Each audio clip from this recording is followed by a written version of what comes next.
been with the Quincy Credit Union for over 26 years. I started out a long time ago as their accountant, and then I moved over to the IT area for a number of years, and now I'm their Director of Information Security. So I've worn many hats at this institution, and over the years we have seen how the scammers are getting smarter, and what we need to do is try to stay ahead of them in our institution to protect our members.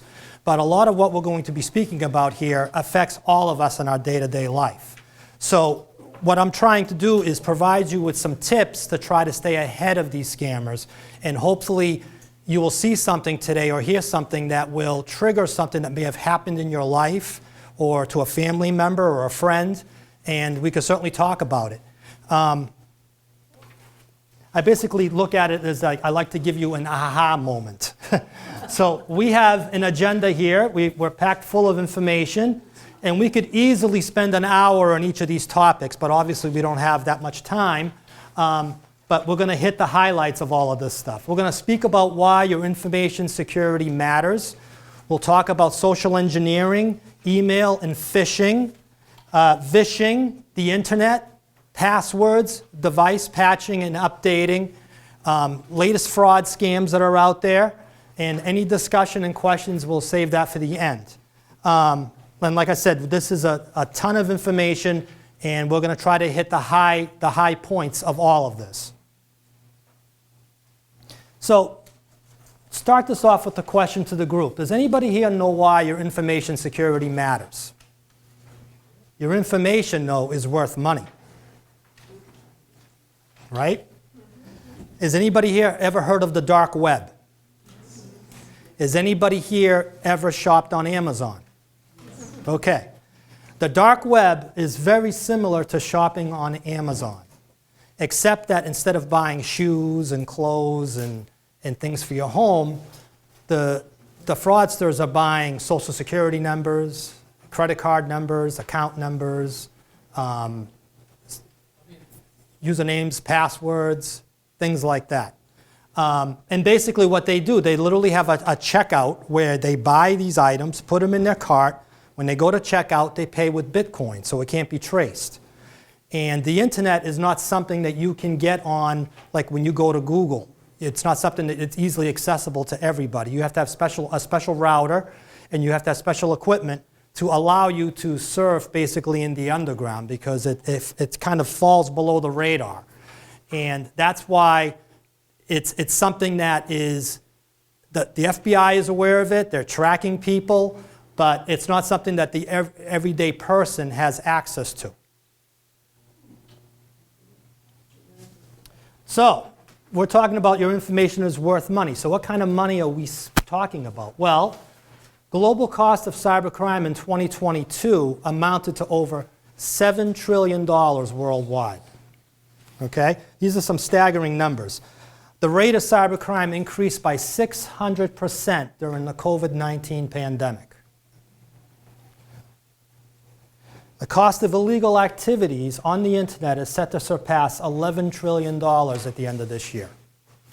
To go into our first topic, we really can't speak about cybersecurity and fraud without talking about social engineering. Has anybody here ever heard of the term social engineering? Well, I know you have, Antonio. It's what you do. Anyway, so what is social engineering? Basically, there's a lot of words on the screen here, but it's the manipulation of people into performing actions or divulging confidential information. It's a type of confidence trick for the purpose of information gathering, fraud, or system access, and it differs from a traditional con in that it is often one of many steps in a more complex fraud scheme.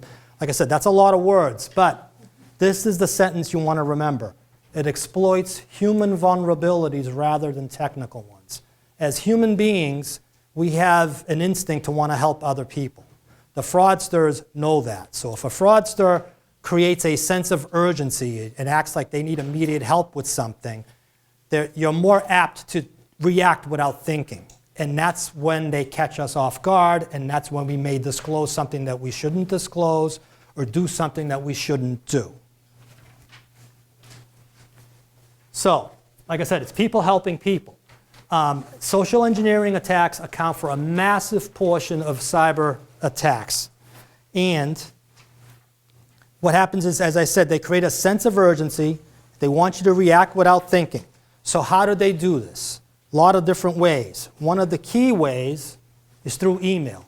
How many people have an email address that they use? Okay.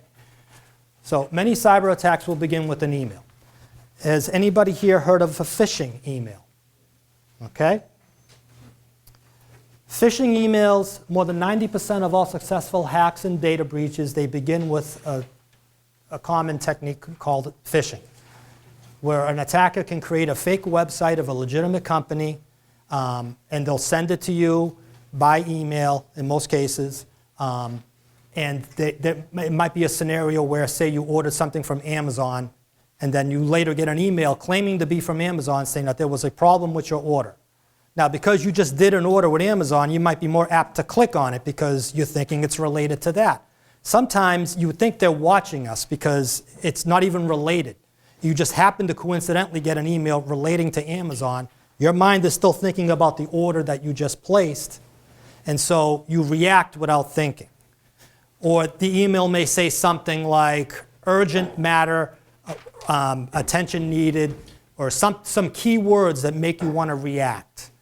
And what'll happen is when they do that, they catch a lot of people that way.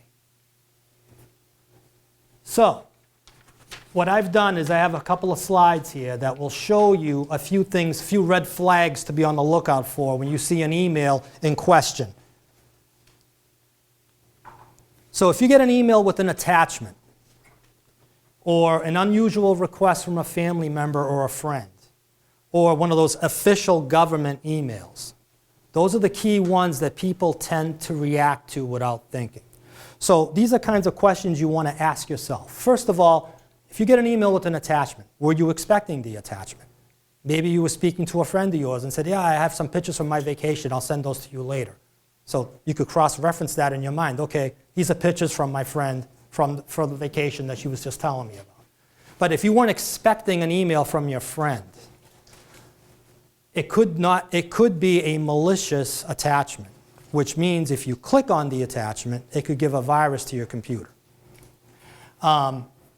If you receive an unusual request from a friend or a family member, again, is this normal? Do you get a lot of unusual requests from your friends or family members? If you don't, that's something you want to stop and think about.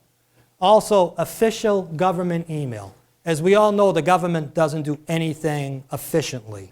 So we know that if anything official is coming from the government, it will be coming the old-fashioned snail mail, where you get something in the mail, it might be an official letter or something like that. They know that they can catch people, especially if it's something to do with Social Security or the IRS, things like that. People are going to panic. Oh my God, what's wrong with my Social Security? They might click the link. They might open the attachment. They want to catch you off guard. So also, you want to look at the context of the email and see if it makes sense. An email that's full of misspellings is always a red flag, or very poor grammar in the email. The reason why I say poor grammar is because lots of times these phishing emails are coming from a foreign country. And when they come from a foreign country, they can't speak English, so they're using a translator app to translate their written word into English. And as some of you may know, if you've ever used a translator app, it doesn't translate 100% grammatically correct, right? So that is always a red flag. Unusual request. They're asking you to do something you've never done before. Or anything that, again, high sense of urgency. That's exactly what social engineers and phishing want. They create a sense of urgency. So, as I mentioned, many fish are sent by non-native English speakers. So all we can do is slow down and verify. You don't want to just go in and just start clicking on things. A lot of people don't know this. If you have a virus on a computer, if your friend has a virus on a computer, and they don't even know that they have it, that virus can send itself to everybody in their address book. So if you're in their address book, you may get this random email from a friend or a family member that makes absolutely no sense. You may have seen an email like this where you'll get an email that says, hey, check this out, and it's just a link. But it's coming from a name that's a friend of yours. They don't even know that it was sent. It all happened, the virus did that. And that's how it spreads. Because then if you click that link, you infest your PC or your home network, and then that can propagate down to the next group of victims. Does that ever happen to anybody? Have you ever received? Yeah? I see a lot of heads nodding. So I see that I'm making a point. Do you put it to trash, or do you just... I would either delete it or, whatever. You don't want to click the link, because once you click the link, you can't reverse what you clicked. You know what I mean? If you recognize something that doesn't seem right, you're better off just deleting it. Yes? If you get something that's suspicious, yep, and you just open it, that's not the same? That's a good question.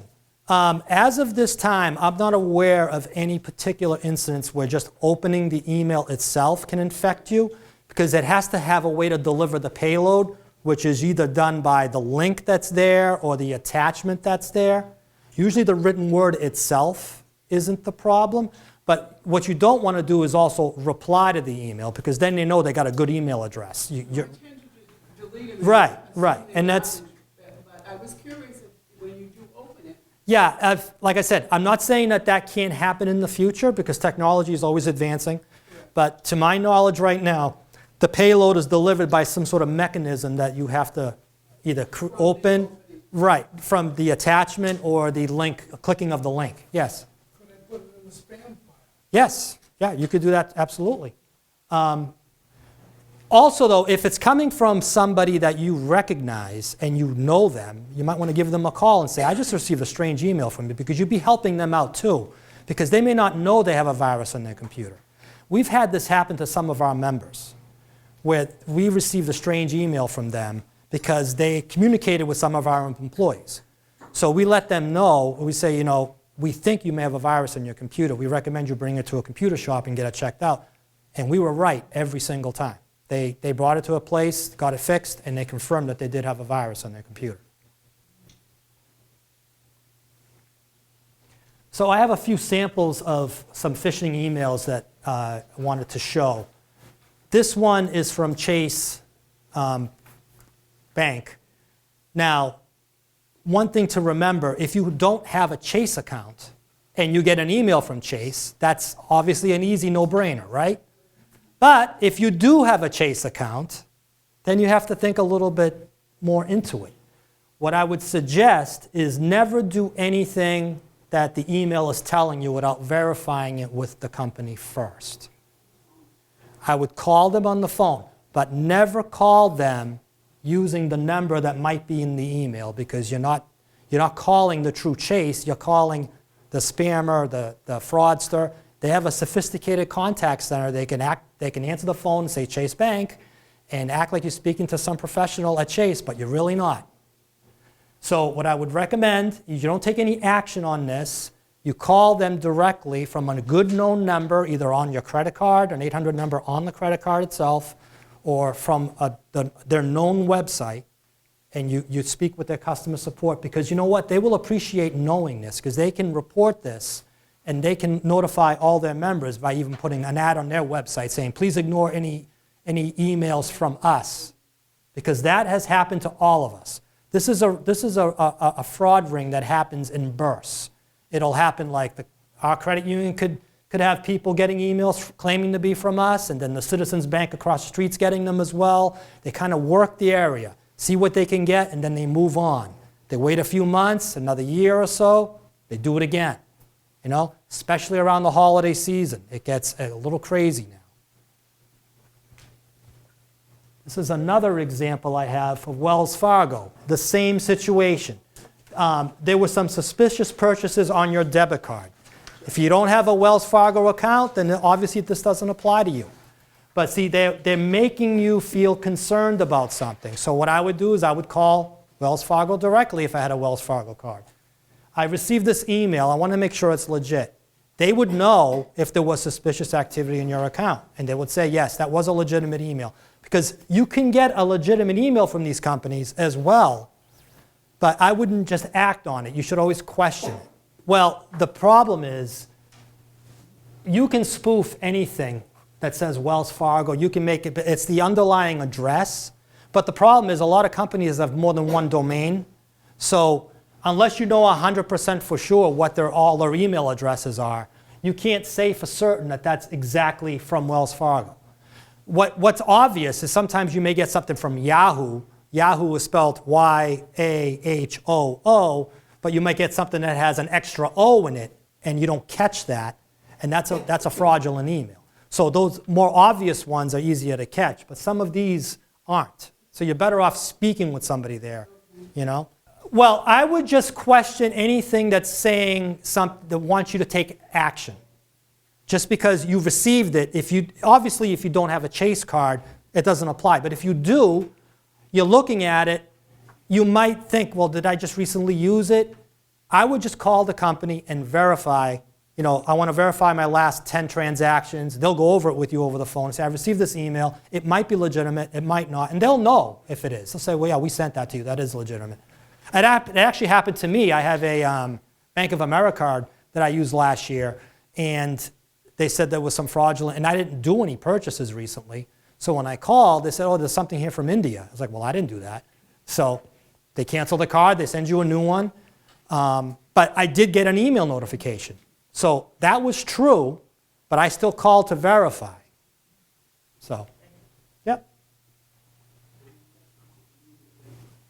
So, to sum this part of it up, how do we fight back? I always say, think before you click, because you cannot unclick a click. Right? Emails and communications that create a sense of urgency, such as a problem with your bank account or your taxes, is likely a scam. Okay? Consider reaching out directly to the company by phone to determine if the email is legitimate or not. And as I mentioned before, do not reply to the email or call the number provided in the email. That's what they want you to do, because then you're actually speaking with the fraudsters. Check their actual website for the contact information, or you can use the 800 number on the back of your card. And also, the IRS will not call you, and neither will Microsoft. I've had someone call me a few years ago, a few days before Christmas, claiming to be Microsoft. And they were saying to me that my computer was sending viruses all over the world, and he was very angry with me and said that he needed to connect to my computer immediately and put a stop to this. Now, I had a great time with this person on the phone, but I could imagine someone that isn't that tech savvy and got scared. And you know, they just tell you to go to a certain website, click on a certain link, and now they can take over your computer. And they'll poke around pretending that they fixed something, and then they'll ask you for your credit card. They'll say, oh, this will only be $40 or whatever for the service, and then they charge you $5,000 later. And now they also left a direct connection to your computer so they can connect to it at a later date, at any time that they want. So, vishing is the phone's version of phishing, and the main purpose of it is to extract data points that can be used at a later attack. So how do they do this? Well, it's not that difficult. There are a lot of sites online that can spoof a number claiming to be a company. You can get a call that says the IRS, and there are free sites. This is an example. This is one's called Spoof Card, where you can just go online, you put in your number, you put in the number that you want to call, and then the ID, you can just say whatever you want it to say here, and it creates a conference call between you and the person you're calling. When you see the caller ID on your phone, it'll say whatever it says here, and then that's how the scam can perpetuate. There are legitimate purposes for this, because this service is not illegal to offer it, but to use it for fraudulent purposes obviously is illegal. Like collection companies will do this, because if you owe a debt and you see Collection Company of America on your caller ID, you may not answer the phone, right? So they may just put the 800 number or something there, and then you're more likely to answer the phone. So there are legitimate purposes for this service, but it's when a fraudster is using it to impersonate a legitimate entity, like the government, the IRS, hoping that they're going to get a victim that way. That's illegal, obviously. I call this video Beware the Crying Baby. This gentleman is attending a conference in Las Vegas called DEF CON. And this is where all the professional hackers go, like IT auditors and whatnot, to learn what the fraudsters are doing to kind of stay ahead of them. And he actually sits with somebody who calls his cell phone provider and is able to get his personal email address, change his password to his account, and basically lock him out of the account. Hacking is no longer like this fringe activity, and if you are at DEF CON, there's a good chance that you're here because you want to learn what could happen to you or your company. Anyone here first time in the SCCTF? Holy crap. I invited Chris to hack me with his team, but they're going to hack me using social engineering, which is essentially hacking without any code. They just use a phone and an internet connection. We help people with human security issues by testing vulnerabilities for like a network test, but it's for the people network. We test those vulnerabilities, see where the holes are, and then help people learn so they can patch them. Can we try some of this? Can we try some, see if it works? Yeah, we probably could have our star Visher here make some phone calls as your Let's do girlfriend. it. Sure. Do you want to do a sample vishing call? What's phishing? Vishing is voice elicitation, and basically what you do is you use the phone to extract information or data points that can be used in a later attack. Let's do it. Okay. Who are you going to call? Maybe I'll call your cell phone provider Okay. and see if I can get them to give me your email address. I bet they're good. I bet they have my back. But yeah, go for it. I'm gonna spoof from your number, so it's gonna look like it's calling from you. Okay. Hi, I'm so sorry. Can you hear me okay? My baby, I'm sorry. My husband's like, we're about to apply for a loan and we just had a baby and he's like, get this done by today. So I'm so sorry, I can't call you back. I'm trying to log into our account for uses information and I can't remember what email address we used to log the account. The baby's crying and can you help me? Awesome.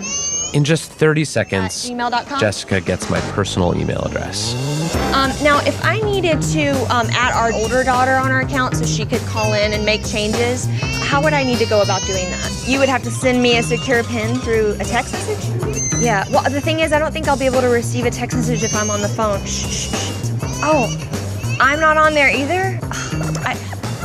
So I thought when we got married, he added me to the account. Okay, my Jessica name is uses my girlfriend's name and a fake social security number 5127. to set up her own personal access to my account. Wait, I'm sorry, so there's no password on my account right now? Can I set that up? She even gets the support person to change my Thank you password. so much for your help today. So she just basically blocked me out of my own account. I'll get her fed after this. All right, thank you. Holy shit. So they just gave you access to my entire cell phone account. You're gonna have to go on and change your password now because it's Jess, my name. And all it took was a crying baby and a phone call. Yes. I really thought that my cell phone company would protect me. I mean, like, this is the most basic stuff. That was basically it. It only took a few minutes, and it happened. The whole purpose of that video was just to show how a good fraudster can do it. Now, the person on the cell phone side, they made the mistake. They should have never provided that information. His response should have been, it might be better for you to call back at a better time when I can help you, or something like that. But he felt bad for her because she was almost in tears on the phone because the baby wouldn't stop crying, and he just helped her, reacted without thinking. So that's a scenario of one that can happen. When this video was taken, this is about 5 or 6 years old, this was just a regular phone call where she just did it just like you pick up a cell phone and make a call. So that was that. But you bring up a good point about AI. We're still kind of in the very early stages of seeing how that's going to play out because everything good, the fraudsters are going to find a way to use it to their advantage. There's new technology. I don't know if anybody here has heard of deepfake technology. you know, I once saw a video of somebody that was Elvis Presley. And we all know Elvis Presley's been dead for a number of years now. And the technology made the face look exactly like Elvis Presley and sound exactly like Elvis Presley, because the AI is able to take a voice sampling from when he was alive and take a video sampling, and you can see that, and you're looking at this video, and the person was actually someone from England. So I saw a video of him and then what the person really looked like and sounded like, and it was like night and day. So there are concerns with this down the road that we're still kind of trying to see how this is going to go, you know?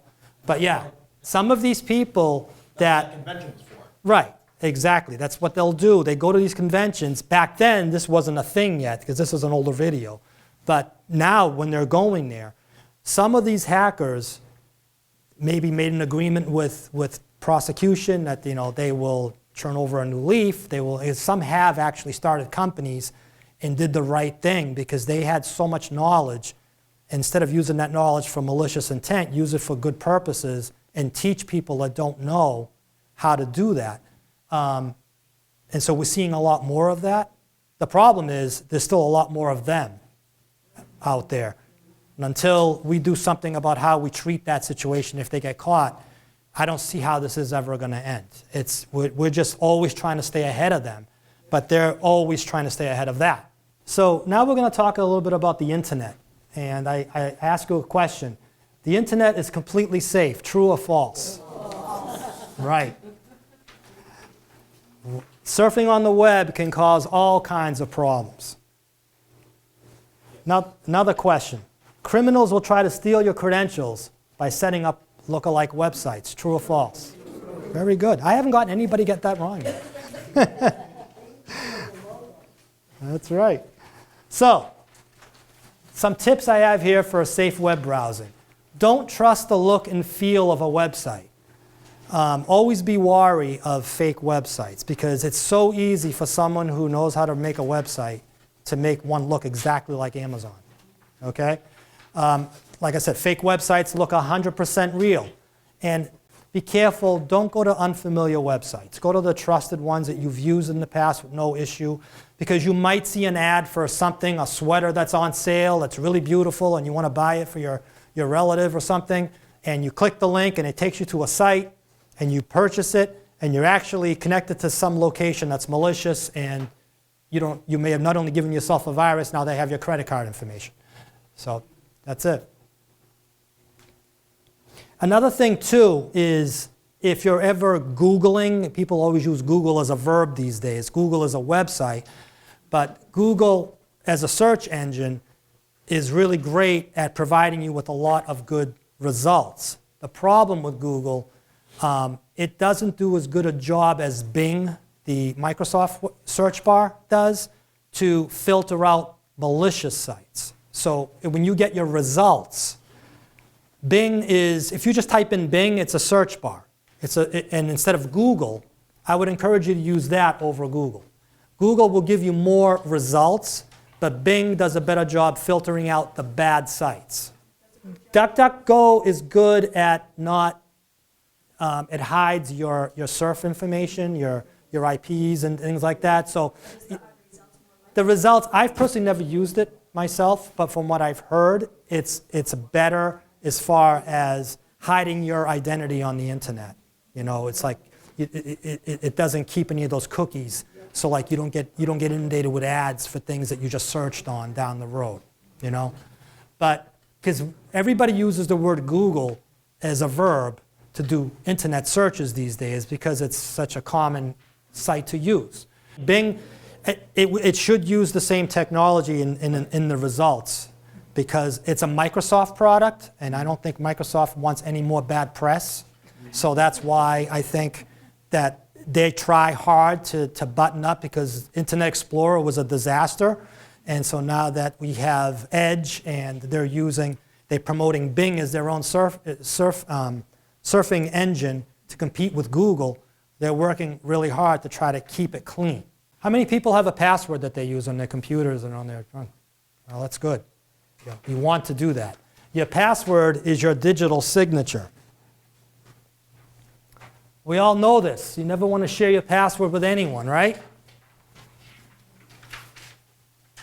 You never want to leave your passwords written down or under your keyboard, because if you have them written down and under your keyboard, you may as well just tell people what they are, right?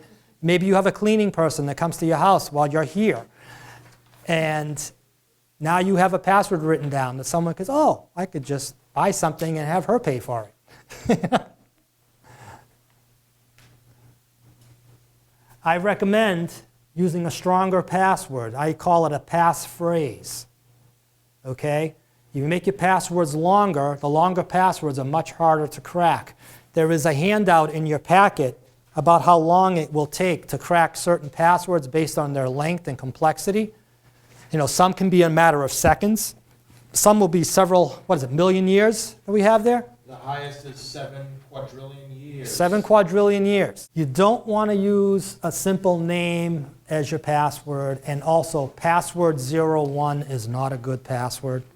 That's the most obvious one. Password, the word password is the most obvious one that hackers use in their password cracking tools. It's like number 1. So I always tell people to use numbers and special characters. You can get really creative on how you do this, and I'll show you some examples. But you can use like the @ sign for the letter A, or a $ for an S, things like that.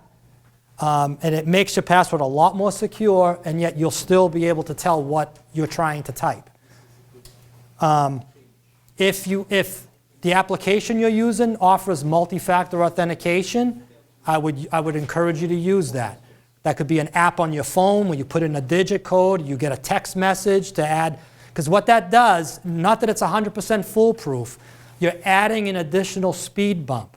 So if someone got your password, that alone isn't going to give them access. They would need that additional piece of information, either a text message code or a code in a Google Authenticator app or something like that that you'd have to put in after your password to let you log in. I always tell people, use lyrics in a song, because you won't forget those. People tend to remember songs before they remember most other things for some reason. That's the way the human mind works. But it's the way you type in the password now that will change things. This is an example. I just happened to put Picnic 2021 there, okay? 20 years ago, that was a fantastic password, okay? Because you had a combination of letters and numbers, and it was rather long. The technology 20 years ago, some places, some applications wouldn't even accept the password that long. It might only take 6 letters, for example, okay? Now watch what happens. What did I just do? All right?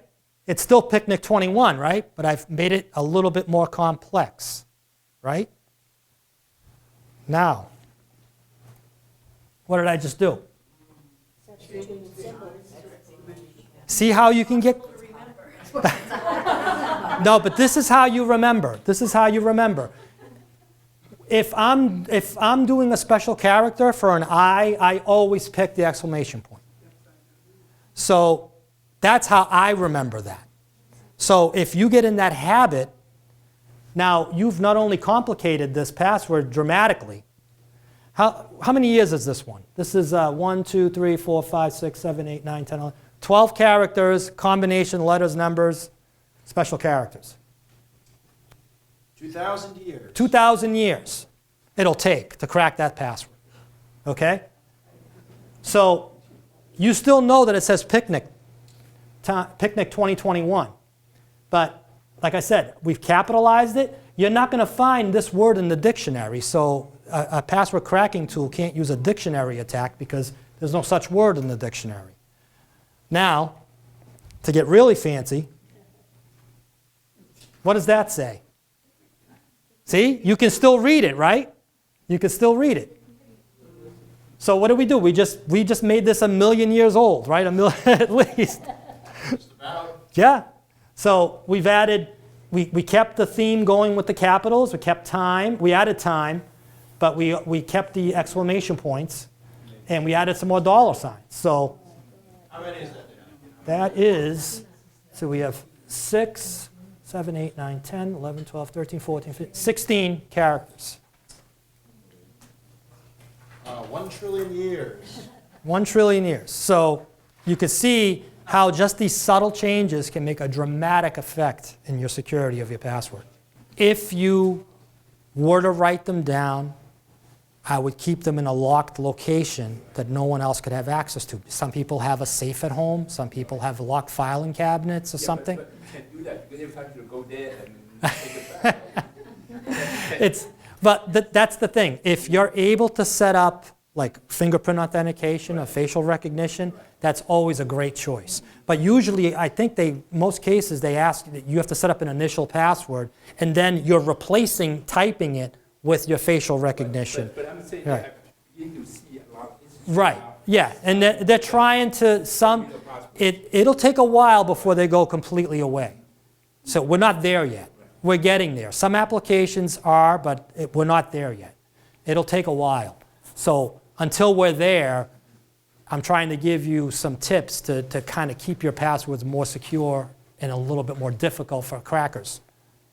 Also, as you get older, your memory is gone. So you forget, you So, don't even know you put I- it somewhere. I and know. You don't I know know. where to go to get it. And that's why, you know, if you can start to switch yourself over to some sort of authentication with fingerprint or whatever, that would be better. But as we get older, our fingerprint changes, as we already mentioned. All right, so we all have a computer at home. We all have some sort of a smartphone, right? Okay. How many of us update them? Update our stuff.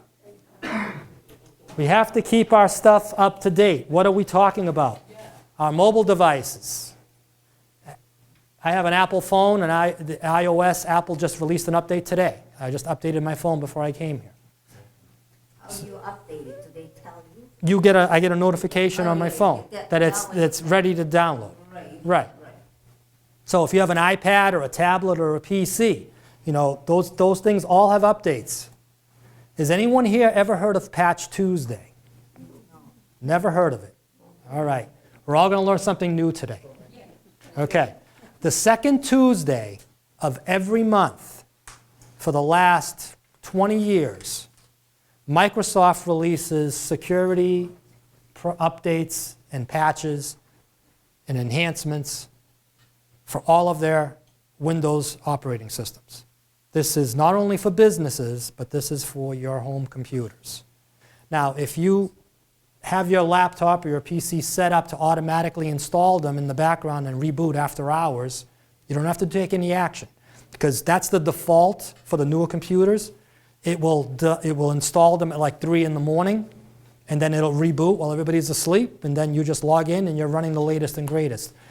This is so important because not only are you getting the latest features that the operating system offers, they're pushing down security updates. And if you don't install the security updates, that's how you can get hacked.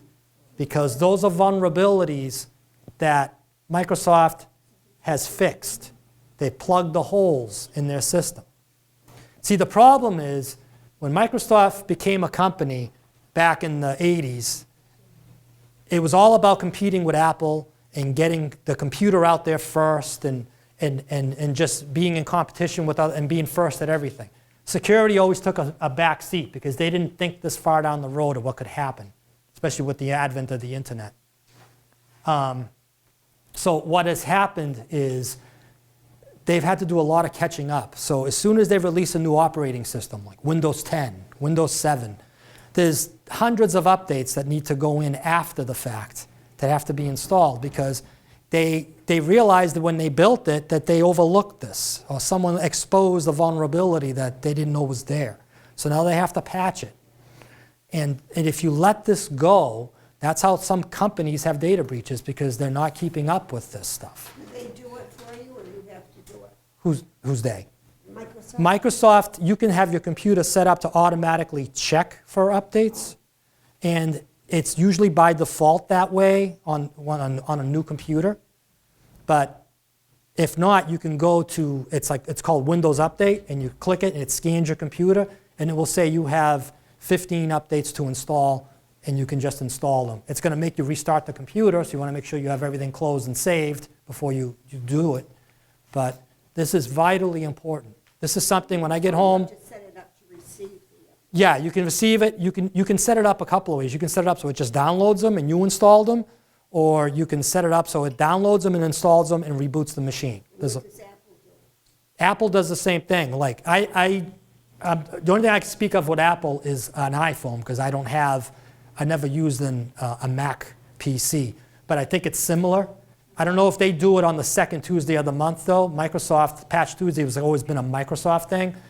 Apple will release a security update as soon as it's ready. You'll get a notification on your phone that you have an iOS update ready. And you can configure your phone to just do that after hours if you don't want to take your phone out of commission for a few minutes while it restarts. But it's vitally important that people remember to do that. If there's an update, if you get notified of an update, it's not one of those things you want to just say, you want to keep suppressing the alert and do it later, because what will happen is there could be an active exploit that's being exploited out in the world, and if you let it go too long, you could be a victim of that. You don't want that to happen. No, I do. So Yeah. I have to turn it on, it automatically updates. Right. Yeah, sure. So speak of why this is important, because as I mentioned, that not only does it provide new features, it also gives you new security updates. An update computer is much more secure. Hackers will use their malicious scanning tools to detect any vulnerabilities. They scan the internet, and that's how they find out. Software updates, especially to antivirus or anti-malware products, can help catch the most current threats. So if you have an antivirus product on your PC, you should definitely make sure it's always running the latest and greatest version. So we don't want to make this easier for the hacker. So if we stay ahead of them by keeping our equipment and our devices up to date, we make it harder. Now in this packet, I also included this little handy-dandy cheat sheet for you. 20 ways to block mobile attacks. There's a lot of different things here. If you have items that you don't use, like Bluetooth, keep it disabled. All right? Wi-Fi is one of those things where I always tell people, you should never just join a random Wi-Fi hotspot. You should have your device ask you if you want to join, so you put in a password. Because you could be in a coffee shop and decide to pay a bill, and you're on some malicious Wi-Fi, and now someone can get your user information. All right, so we're going to just switch gears and just talk about a few of the latest fraud schemes that are popular out there right now. This is one of the more common ones. You may get a text message from your financial institution saying that did you attempt a transaction or something? And they want you to reply, yes or no. Again, this is similar to a phishing email type of thing. You may get a legitimate notification from your financial institution, but I would never respond to this because you don't know if it's the legitimate one or the fraudster's one. They have your cell phone number from a previous data breach somewhere. So they just send this message to 3,000-4,000 people, and all they want is someone to respond. It doesn't matter whether you say yes or no. If you respond, they know they got a good number. Then they'll call you. So you don't want them to call you, because then they will trick you into giving them information. A real financial institution would never ask you for your password. They would never ask you for any of that information. They would already have that information, not your password, but they would already know about your account. Okay? So if you get something like this, the easiest thing to do is call your financial institution, use an unknown number, and just verify. I just received this text. I want to make sure it's legit. Is there something wrong with my account? Okay? If they say, no, it's not legitimate, then how do you get rid of it? Well, you just delete the text. No, you just delete the text. You just don't want to respond to the text because you're telling them you have a good number now. And then you may think that it's done and good, but now they've logged your number, and you might get another text from them in 3 or 4 months. Right? So that's what I'm saying here. You never want to just respond to the text. Call your institution on a good known number. All right, there's another video here. There was a day when the villain was easy to spot. These days are different. Late one night, Grandpa receives a phone call. A young man says, "Hi, Grandpa, it's me." "Adam, is that you? You sound funny." Uh-oh, it's not really Adam. It's Freddy Fraudster posing as his grandson. And he now knows his real grandson's name. "Yeah, it's Adam. It must be the phone line, Grandpa. I'm out of the country and I've run into some trouble. I was arrested for drunk driving and I need bail money immediately." Grandpa believes it's really his grandson Adam and is now very concerned. Fake grandson Freddy explains, "I'm in jail, Grandpa, so you'll have to send the money to my attorney, who's really Freddy Fraudster. He's waiting for the money right now to bail me out. Oh, and please don't tell Mom or Dad. They would be so disappointed in me." Meanwhile, the real grandson Adam is safely asleep at home without any knowledge of what's happening. Grandpa, thinking his grandson Adam is really in jail, sends the money without verifying that his grandson is truly in trouble. Grandson Adam never got any money, but Freddy Fraudster, he got what he wanted. You work hard for your money. Don't let a few minutes with a scammer separate you from what's taken days, weeks, or even a lifetime to earn. Western Union reminds you, before you send money, stop and check with someone you trust to confirm that your grandchild is truly in trouble. Crooks may also call or send emails posing as other relatives or friends who need your help, so verify any emergency situation. You can protect yourself from fraud. Learn how at wu.com/fraudawareness. Anybody here ever heard of the grandparent scam? Anybody here ever been a victim of the grandparent scam? You have? No, I didn't. Oh. I've received it, yes, Oh. but I didn't. Yeah. I didn't fall for it. Well, No, I didn't. you didn't fall for it, right.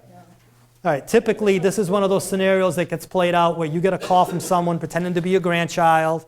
They're in trouble. They're in trouble with the law, or there was an accident, and they're in a foreign country, or they're in jail, or in the hospital, and they need your help, okay?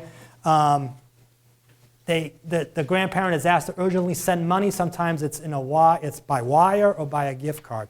This happened to my father, okay? My son supposedly called him and said that he was in trouble. Now, my parents were born in Italy, so their grandchildren don't call them grandma and grandpa. They call them nonno and nonna. So right away, my father knew that it wasn't his grandchild because he said, "Grandpa, I'm in trouble." So he knew right away. So those are the kinds of things you have to always think about. But yeah, he was in jail and he needed money for bail right away. That's what he was saying. So another thing that they will do is they ask you to pay with a gift card, because gift cards they can't trace. Anytime someone asks you to pay with a gift card, it's a scam. Every single time. So basically, how do we fight back? Call your grandchild on a known good number, or call the parents of the grandchild and make sure that he's actually okay. Never provide and never use the numbers that were provided by the fraudster, because obviously you're talking to the fraudsters. Always be suspicious when they ask you to send money. And again, if someone tells you that to pay with a gift card, it's a scam. Fake invoice scam. You might get something in the mail saying that you owe money for something. My mother gets these all the time, and she always seems to panic about them. And I say, "Ma, this is not legitimate. Don't call the number. This is exactly what they want you to do." All right? Don't call the numbers on the invoice. Don't respond to any of them. If it's claiming to be from Visa, call Visa directly from the card you have. Okay? If you call them, sometimes they want you to confirm your credit card information. All you're doing is you're giving them your credit card information. And now they will use that to do their Christmas shopping. We have cyber criminals will use fake invoices to alarm you and trick you into clicking compulsively, so you always want to think before you click. The very last scheme that I wanted to bring up is the lottery. The lottery schemes, we've all won millions of dollars, I'm sure. My mother, again, every few weeks she wins $5 million. Okay? So why are you still working? I know, that's what I'm saying. 3 signs of a prize scam. You have to pay to get the money. All right? That's the first, that's always a scam. Real prizes are free, and you shouldn't be asked to pay for any taxes or anything like that. If they're asking you to wire funds to them or send cash or gift cards, again, cryptocurrency, don't do it. Scammers will use these methods and payments because they are harder to track where the money actually goes. And it's almost impossible to get your money back. The other thing, if they tell you to pay, would increase your odds of winning. Okay? Again, it's a scam. Real sweepstakes are free, and winning is completely by chance. And it's illegal for someone to ask you to pay to increase your odds. Only a scammer will actually ask you to do that. And the last thing, they want you to give them your financial information. They'll say that, we'll send you the money or whatever. Now, because I've never hit the Mass Cash or the Mega Millions or whatever, if you go to the Massachusetts State Lottery and you know you've won and they confirm it, now maybe they will wire the money into your account. I don't know. Does anybody here know if that's the case? But that might be the only time you would actually do it, but you'd actually be at the Massachusetts State Lottery. You're not responding to a letter you got in the mail saying that you won some suspicious lottery that you never actually entered. Okay? So again, if they ask you for that, you don't want to give it. So just reiterate, we don't want to pay, you don't want to send any wiring of funds, cash, gift cards, cryptocurrency. Never pay, because you're not going to increase your odds of winning. There's no such thing. Providers, providing your financial information to claim a prize is always a big no-no. How many of us remember President Reagan? You may remember what he used to say. Trust but verify, right? I will leave you with this. Verify before you trust. Right? That's it. Thank you very much.